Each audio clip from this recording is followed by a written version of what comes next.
माँ बाप के लिए सुख क्या है? मैंने कहा आप बताओ। तो प्रभारी जी उन्होंने कहा कि माँ बाप के सामने परिवार में झगड़ा नहीं हो और सुबह शाम जब मौका मिले तो माँ बाप को पूछ ले कि आपकी तबीयत कैसी है। ये दो काम जो कर लेगा वो 101% पास है, वही सेवा। साथियों, आप इतनी बड़ी संख्या में आए, मुझे भरोसा है कि आप राजस्थान में डबल इंजन सरकार बनाने के लिए भी कोई कसर नहीं छोड़ेंगे। चुनाव नजदीक है, ऐसे में कांग्रेस और बीजेपी दोनों ही चुनावी भंवर में कूद चुकी है। राजनीतिक जानकारों का मानना है कि हर बार की तरह इस बार भी राजस्थान विधानसभा चुनाव में मुकाबला कांग्रेस बनाम बीजेपी ही होगा। दोनों ही पार्टियों में आंतरिक कलह है, इस बात से इनकार नहीं किया जा सकता।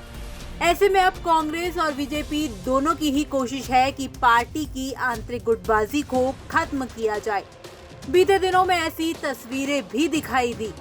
शनिवार को जब कांग्रेस संगठन की बैठक हुई तो डोटासरा भी कार्यकर्ताओं को यही संदेश देते हुए नजर आए। इस दौरान जब गोविंद सिंह डोटासरा ने अपने पिता का उदाहरण दिया तो वो भावुक भी नजर आए। कार्यकर्ताओं को संदेश देते हुए उन्होंने क्या कुछ कहा, आप खुद सुनिए। पिताजी की कही हुई बात आज वो इस दुनिया में नहीं है। प्रभारी जी, मैं कहना चाहूंगा, मेरे पिताजी ने एक दिन जब अंतिम 2014 में 27 अप्रैल को वो दुनिया छोड़ के चले गए,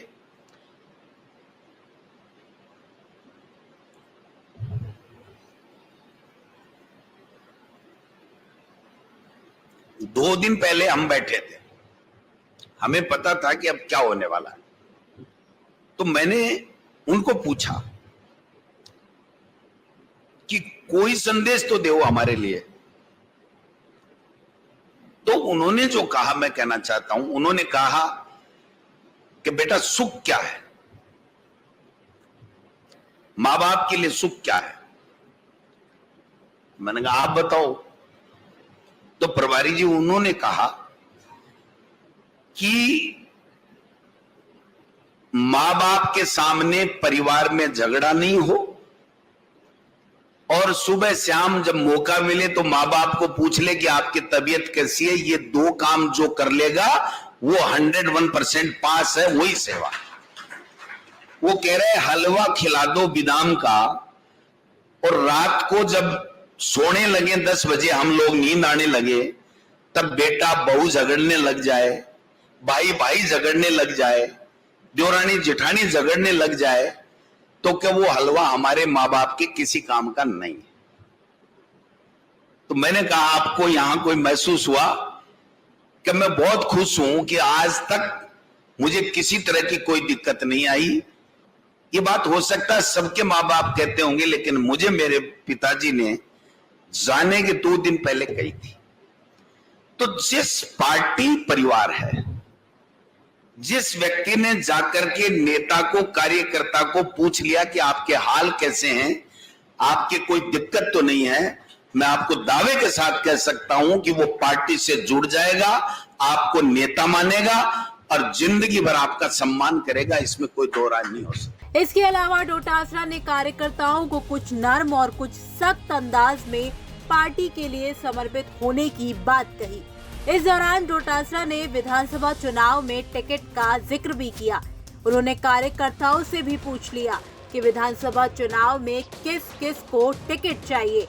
इसके बाद डोटासरा ने कार्यकर्ताओं को कड़े अंदाज में क्या कुछ कहा, आप खुद सुनिए। एमएलए हैं उसको छोड़ दो, एमएलए प्रत्याशी हैं उनको छोड़ दो। जो एमएलए या एमएलए प्रत्याशी नहीं है उनमें से हाथ खड़े करो, कितने लोग हैं जो टिकट की बात करना चाहते हैं? 1 2 3 4 5 6 7 8 9 10 15 20। तो फिर इन 20 आदमियों की जगह दूसरे आदमी देखें।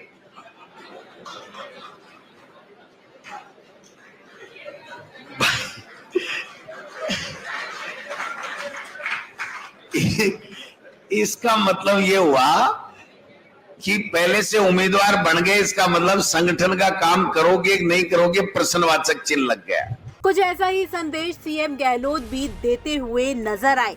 उन्होंने कहा कि जनता कह रही है कि सरकार आ सकती है, पर पब्लिक ये कहे कि सरकार आएगी, इसके लिए हमें मेहनत करनी होगी। वही पहली बार है कि एंटी इनकम्बेंट नहीं है, कितना बड़ा पॉइंट है ये, और इसलिए नहीं है, प्रदेश कांग्रेस कमेटी ने और सरकार ने मिलकर प्रस्ताव पास किए, हमने बजट घोषणा करी एक से बढ़ के एक, और उसके बाद में दौरे किए हम लोगों ने, जनता को बताया कि सरकार की मंशा क्या है, और मैं समझता हूँ कि उसी ढंग से जनता का माहौल बदला है, और मेरा मानना है आज पब्लिक एंड लगे सरकार वापस आ सकती है। आसक्ति में आएगी में फर्क होता है। अगर आसक्ति कहने लग गए जनता तो आप लोग मेहनत से कल आप कल बाद दोगे, आएगी। तो वहीं बीजेपी भी सोमवार से नहीं सहेगा राजस्थान अभियान की शुरुआत कर चुकी है। पार्टी के शीर्ष नेतृत्व के दौरे भी लगातार राजस्थान में हो रहे हैं। बीजेपी 1 अगस्त को जयपुर में बड़ा आंदोलन करते हुए सचिवालय का घेराव करेगी। अब इस चुनावी भंवर में कौन किस पर भारी पड़ता है, ये देखने वाली बात होगी। ब्यूरो रिपोर्ट, राजस्थान तक।